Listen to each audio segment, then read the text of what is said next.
It is time for another roundup. EA might actually be preparing for a loot box reckoning. Activision Blizzard have had incredible financial results, but Blizzard's user base is dwindling, and it's dwindling by the millions. Then CD Projekt Red are under fire for some pretty damn iffy executive bonuses, and one of their longest-serving creatives has just resigned following a harassment investigation. Then, for Stadia, they have lost another big name amid other reports of sniping going on. Speaking of sniping, Sony maybe have sniped Microsoft's acquisition of Discord, or maybe they've just made a really big deal. There's quite a lot there, and of course, even more in today's show. And if you want to support the team that makes this, and also get a whole bunch of just cool shit in your mailbox, check out the Patreon. Patrons, thank you. With that said, let's go. Well, what a week for Activision Blizzard. Their quarterly earnings report basically revealed massive success. Net revenue up 27%, bookings up 36%, income up 23%. And here's their real superpower. It's not King, it's not Blizzard, it's Activision Publishing, because they had 72% year-on-year revenue increase going on. Yeah, kind of bonkers, right? Well, no, not really, because Call of Duty Mobile had a great launch in China and has generally been doing super well, and that whole thing of the Call of Duty three-way has basically just meant a very strong year. I mean, their monthly active users are 147 million, and that is utterly mind-boggling given how they were literally at a fraction of that but a few years ago. So, pretty big stuff. Staffing then. Bobby reiterated the plan to hire 2,000 devs, and apparently some of their teams are going to triple in size. Now, given that all of their studios are working on Call of Duty in some capacity, I think you can tell there that Activision are going in real hard on that. Also, on that, they actually confirmed that this year's installment is going to be a full premium game made by Sledgehammer, and it will have a fall release. Yeah. Now, this confirmation has been a long time coming amid, of course, rumors that the game is in a sorry state, potentially with cancelling it even being on the cards at some stage, or at least moving it out. Well, it actually turns out that Sledgehammer, well, they just opened a third studio in Toronto. Yes, the Imperium of Man approach to content creation, just throw game dev bodies at the problem. Now, jokes aside, I have seen some of the rumor mill people double down that the game is actually still a bit of a shit show, but obviously Activision Blizzard aren't going to say that in their earnings call, so it's kind of hard to know exactly what's going on, though they are really, they're seemingly announcing that game a fair bit later. Now, they did say they would properly announce and reveal that game later on than they usually do, and they're framing there that that was a part of like their new way of doing Call of Duty, where they don't want to, announce like the big new thing super early because of how they tie the premium games into Warzone. Now, that could just be PR spin, and it could actually be that the game really isn't a lot of bother and they basically are just playing for time. Right now, it's pretty much impossible to know. Well, other than that there actually will be a premium release this year. Separately then, they also denied reports of layoffs at Toys for Bob. Now, of course, Toys for Bob were recently shifted into the Call of Duty mines, where they'll be supporting with Warzone. Now, one ex-staffer said that they had left the studio alongside, quote, everyone they used to work with. Everyone!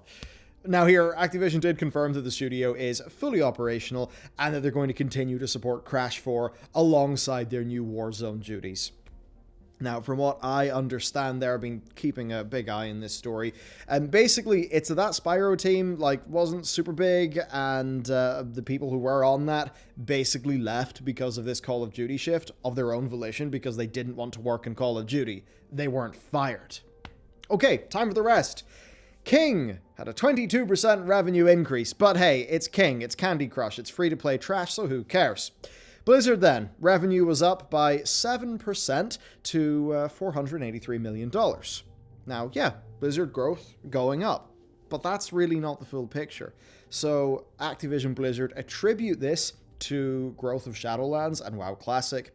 Now that bit is interesting because they boasted year-over-year increases in Q1 WoW engagement. Obviously there is going to be an increase because Q1 2020 was the last patch of a pretty terrible expansion.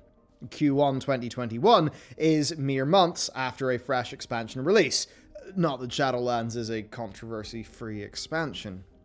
Now that said, they are actually, they've said that they're happy with the new user uptick for WoW, but I'll say that at least anecdotally, things are not doing that great. I think the endgame player base is not thrilled about just many aspects of the game. I all the time see people talking about their guilds feeling empty, and I mean, the same has even happened to my guild. People are playing other games. Hard to tell. Certainly head over to our Clips channel if you want to see my diminishing faith in some of what goes on over there. Now, they also did reconfirm that Diablo Immortal and Diablo 2 Resurrected are set for release before the end of this year, which really is no surprise. Now, the striking thing is Blizzard's monthly active users, because they're down 16% year over year, and they're down to 27 million. And overall, that's a 29% drop in Blizzard's player base over the last 3 years. That's just bad. I mean, that is a time period that also covered the departure of 2 of Blizzard's co-founders and many high-level creatives. You know, we've got people like Jeff Kaplan, right? They're gone now. And I don't hear great things, let's just say. It's strange that revenue was up while engagement was also down in terms of monthly active users, but it's worth mentioning that they had been monetizing WoW pretty damn hard, right? Like, Shadowlands had its really big explosive launch, then they launched, you know, a 6-month mount promo and stuff like that. So I think this is a case of World of Warcraft basically keeping the thing going because all of their other things don't seem to be doing great. Apparently Hearthstone, though, is doing, is on the right track. So basically, Blizzard need new releases to get people back in. Overwatch was 2016. That's like 5 years ago now. Now, there is one other thing, and that is that there are multiple World of Warcraft, Warcraft, mobile games in the works. We do not know any specifics, just that JL and Brack did reiterate that that is something that they're working on. So I expect their plan is to roughly have those Warcraft mobile games do to Blizzard's monthly active users what Call of Duty Mobile did to Activision's. And really, that's that. I think we're going to do a deeper dive on the state of ActiBliz soon, though, so stay subbed for that. Next, some drama. So, a new Bloomberg report states that CD Projekt Red's board members are set to earn a combined $28 million in bonuses. The co-CEOs, Marcin and Adam, are going to be getting $6.3 million each. Now, this just hammers home how commercially successful Cyberpunk 2077 was. Now, their annual report confirms that the studio brought in $562 million last year. And of course, with Cyberpunk selling through 13.7 million copies in its launch window, I mean, yeah, a lot of money came in. Now, the thing is that CD Projekt Red are a profit-sharing studio, right? So all staff should benefit from this pretty damn record-breaking year. But basically, while management are very happy with their big stacks of cash, things are a bit more bittersweet for the employees.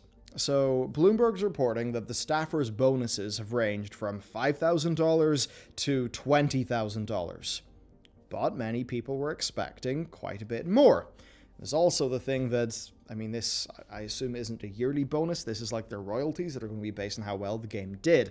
So, you know, this is multiple years of work, I suppose, have led to this sort of bonus. Now, the problem here is that despite, several delays, the game was still rushed out the door with a stupid amount of issues. Those are issues that tanked the critical reception of the game and, saw it delisted from the PlayStation Store, all of that jazz, right? It's continuing to lose sales to this day. CD Projekt Red's financials confirm that they've set aside over $50 million, to cover projected lost sales and things like that. And that is, a decent enough chunk of last year's revenue. So it's stuff that's not really great. Now, these employees argue that if the game, simply had have been delayed again so they could release a good game, that their sales would have been stronger. And that, yes, their bonuses would actually reflect the game that they actually wanted to make for all of this time, rather than the one that basically the board forced them to shit out before the end of the year. It could have been worse too, actually, because staff bonuses were initially going to be tied to the game's critical reception, which would have been a bit rough on consoles, but they actually did change that policy shortly after the launch. Now for the more rough stuff. So Bloomberg reported that they allocated 29.8 mil in bonuses, split between the 865 staff, and then 28 million to be divided amongst 5 board members. Now, while it's obviously the standard for the execs to vastly out-earn employees, this number does feel really large and really skewed. This feels far more like the sort of thing you'd expect from an Activision Blizzard. And it's not actually went unnoticed by investors. Kaczynski was asked last week whether just bonuses this big were even appropriate for the board to be getting, given the circumstances, of the heavy reputational damage, and then importantly, their stock price being at a 2-year low. And he simply replied that they always, that they've always been tied to profits, and more profits means more bonuses. Look, the dude's technically correct, yes, but I think there's some things that come up about responsibility. It's a bad look. I mean, screw that stuff. Like, look, my studio operates a 10% profit share. And there'll be news there soon. But you can be pretty damn sure that we're never going to structure things such that me and my co-founder get half of the entire total bonus pool. That's a bit sickening. I don't like it whatsoever. Now, in other news, other CD Projekt Red news, the design director on Cyberpunk 2077 and game director of Witcher 3 has actually resigned. And he resigned following a bullying investigation, which is obviously not a good look, and it's not good knowing that investigation-worthy things were perhaps going on during crunch. Now, in an email to staff, he basically wrote that a lot of people still feel, and I quote him, fear, stress, and discomfort about working there, working with him. And he also apologized for, as he puts it, all the bad blood, and he pledged to continue working on himself. Now, the months-long internal investigation ultimately found that this guy, Conrad, that he was not guilty to the sort of maximum, he's not fully guilty of what those, the internal investigation was originally looking at. But then, of course, subsequently, he did leave the company. He did write that mail. That does leave a few questions. I suppose it's maybe the sort of thing where maybe he was able to worm his way out of it, or maybe by the letter of whatever it was, he wasn't guilty. But clearly the guy has realized that he's fucked up to a degree. Maybe not disastrously so, but he certainly has done that. And he now seems to feel that his position is not tenable. And I guess I would say props to him for reflecting on his actions and taking the road that seems right by his team, even if it is at a personal loss. So, an interesting situation. And that's that for CD Projekt Red, at least for now. Potential corporate drama because Sony Interactive Entertainment now hold a minority ownership stake in Discord. Yeah, Discord. And they're going to begin integrating Discord into PlayStation Network early next year. Now on that, look, we're still waiting in specifics of what the deal is, but of course Jim Ryan, the Sony CEO, said that the ultimate goal of this partnership is actually to bring Discord and PlayStation closer together on console and mobile as well. Apparently work in the integration is already pretty well underway. And that is curious because it wasn't all that long ago that we were talking about Microsoft buying Discord for $10 billion. Would have been very funny if that went through and this deal was on the cards or being talked about. Now, Discord reportedly did walk away from that deal with Microsoft, right? They were going to go it alone. And I would say perhaps we now know why, because imagine the user growth that a move like this could produce, right? Pretty big. Discord's massive for the PC gamers, but obviously for the console gamers, they can't Discord and game at the same time unless they've got a dual system arrangement. So what if Discord gets all of those new users in, massively juice up their numbers, and that is when they decide to do their initial public offering, right? Be publicly traded in the stock market. Seems like that would be a pretty damn savvy move to me.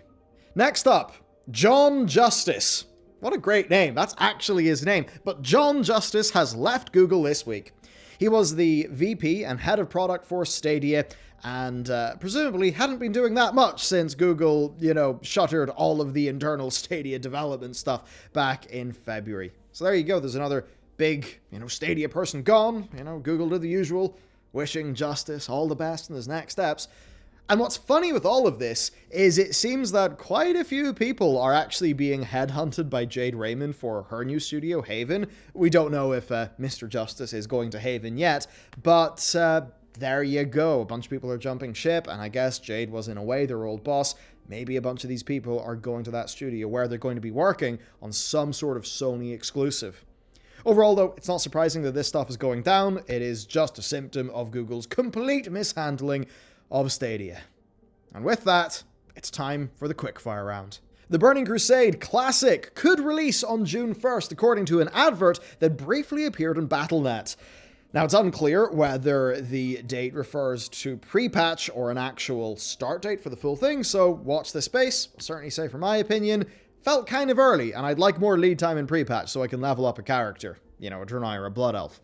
Okay, speaking of Blizz then, they've actually filed a trademark dispute against Fox Media because there's a cartoon dog named Diablo in a new show that is about animals and therapy. Fox obviously want to trademark the name for things like, you know, pet food, who knows, whatever, licensed things for the cartoon. Blizzard have got a valid enough claim here. It's just quite funny that these companies are now fighting over a cartoon dog. 70 more Xbox One games were updated to support the Series X's FPS boost functionality this week, which is pretty awesome because it brings that number to 97. And, you know, I've got the Series X, you know, it's at home at my TV. And you know what? Whenever I find out a bunch of games I've not played before get to run at 60 or 120 FPS, that's pretty damn exciting. So, good stuff. Now, hopping on over to Sony, well, Sony have actually filed a trademark for Sunset Overdrive, which actually ties into some earlier rumors that a revamped version of that game, which is a 2014 Xbox One exclusive, that actually will be coming to the PlayStation consoles. Kind of wild. Thing is, though, it's just a trademark. They don't really mean that much. Sometimes it's just done to sort of keep them up. But I guess it's something to keep an eye on. Now, next up, the Nintendo president, Shuntaro Furukawa, I think, says that they are considering doing animated content beyond, I actually forgot about this, but beyond having a Super Mario movie that's being done by Illumination. So there you go. Maybe they will actually have more content there. Now, staying with Nintendo, Nikkei actually recently reported that they are ramping up production of the Nintendo Switch to 30 million units this year, which is a pretty damn massive increase for a console that's now in its 5th year of life. It sure feels like Nintendo are gearing up for something here, though they're still keeping quiet in the thing that I want to hear about, which is an upgraded Switch Pro. Because seriously, playing some Genshin Impact on my iPad Pro, where the thing is basically running at a super high frame rate, looks absolutely gorgeous, then looking at Breath of the Wild in either handheld or docked mode, and it's just like, man, Nintendo, please, allow me to purchase a more expensive console that has got better graphics, please. Okay, next up, EA have actually started to offer direct purchase cosmetics in FIFA 21. Now, the first bundle includes a handful of items and things. It costs around $7 worth of FIFA points. But we bring it up here because it's the first time players have been able to directly buy cosmetics outside of loot boxes. Now that, I think, means that this is likely a trial of a new monetization method that's probably in response to the tightening situation with loot boxes across the world. I mean, if you look at, say, Call of Duty, right? Call of Duty doesn't do loot boxes anymore. And its revenue has just been, as we covered, it's been going up and up and up and up, even though they mostly do it via things like bundles. So it'll be interesting to see what goes down there for sure. But I think it's a bit of a defensive play from EA. Finally then, the Resident Evil Village producer said that the game's horror factor has been balanced in response to feedback that Resi 7 was apparently too scary to play for some people. I wouldn't know, I've not played it. Village, of course, still is going to be scary, but the team are basically paying more attention to, like, the tension curve of the game. I'll certainly say I've never really cared about Resi that much, or really horror, but after watching Haunting of Hill House and a few other things, yeah, I think I'm more willing to give the horror genre a chance, so maybe, in 1 or 2 days, I'll pick this game up and give it a spin. But okay, that is it for today's edition of the Roundup. Hope you found things interesting, illuminating, all that stuff. And if you would like to support our team and also get some sweet loot in the process, you can hit up the Patreon, link down below. All right, have a great day. I'll see you next time.